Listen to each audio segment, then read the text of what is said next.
কসবায় দুই আবাসন আর দুই আবাসনের মাঝখান থেকে বেরোচ্ছে সেপটিক ট্যাঙ্কের নোংরা জল। এটা আটকাবে কে? এই নিয়ে দুই আবাসনের মধ্যে দ্বন্দ্ব আর ভোগান্তি সাধারণ মানুষের। তবে কড়া বার্তা দিয়েছেন কাউন্সিলর।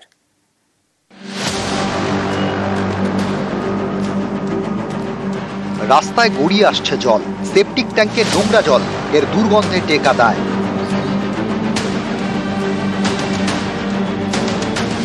নোংরা জলও বেরোচ্ছে আর ওইখান থেকে গাদা গাদা নোংরা ফেলছে। তাই জন্য আমরা অবজেকশন জানিয়েছি সবাই মিলে, কোনো রকম কোনো ব্যবস্থা নেওয়া হয়।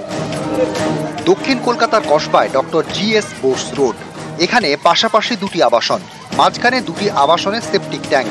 এখান থেকে নোংরা জল বেরিয়ে রাস্তায়। দুটো বিল্ডিং শাখা আছে, এখন কি করে বলবো? মাটি না খুললে বোঝা যাচ্ছে না এই বিল্ডিং দিয়ে পড়ছে না আমাদের বিল্ডিং দিয়ে পড়ছে। কেউ মাটি খুঁড়েছিল? কর্পোরেশন জানিয়েছিল? হ্যাঁ, না মাটি খুঁড়েছিল ওরা। সেপটিক ট্যাঙ্ক নিয়ে দুই বহুতলের প্রমোটার একে অপরের দিকে আঙুল তুলছেন। বিল্ডিং থেকে পুরো নোংরা ফেলে কতবার ওরা ঝামেলা হয়েছে, এখানে লোক থাকতে চাচ্ছে না। আমার বিল্ডিং এ পড়ছে না, পড়ছে পাশে হলুদ বিল্ডিংটা ফেটে গেছে, ওর জল পাইপ কবে থেকে বলেছে, শুনছে না তো। আমার তো পুরো পরিষ্কার জল বেরোচ্ছে। দুই প্রমোটার আঙুল তুলছেন একে অপরের দিকে, আর এর মাঝে সেপটিক ট্যাঙ্কের নোংরা জল রাস্তায়, ফলে সাধারণ মানুষের ভোগান্তির একশেষ।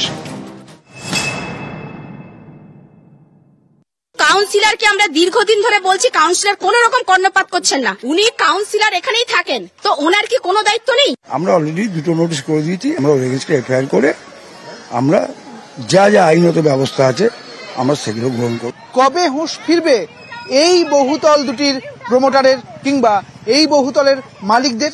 কবে সঠিক ব্যবস্থা নেবে পুরসভা? প্রশ্ন তো উঠছেই। ক্যামেরায় খোকনের সঙ্গে সুদীপ্ত, নিউজ 18 বাংলা।